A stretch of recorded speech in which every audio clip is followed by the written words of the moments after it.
le aisa na fe'au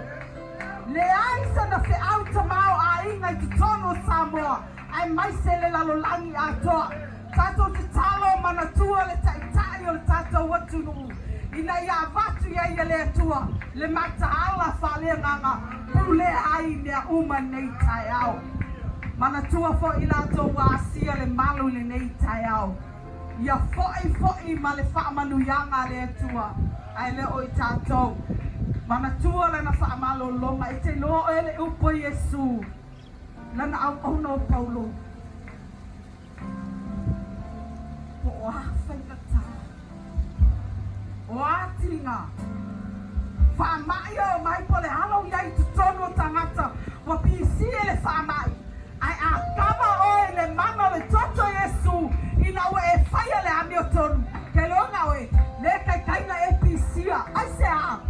te loa Paulo na alo e le whaulaunga a whaatia le va ai melita ai whamea na va ai le nulea wa alo le tama lea wa ao fafie ai whamea pipi le ngata uonga i longa lima na whaapea ma le nulea ai a osi le tama o se mea amai a te tatou ai ai le tua ia te oe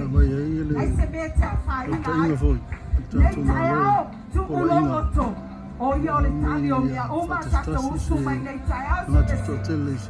ina atu le sunga ia palekoa le aoao ia palekoa tai mali e le ana taua le ina o tatou mana onga nei tai au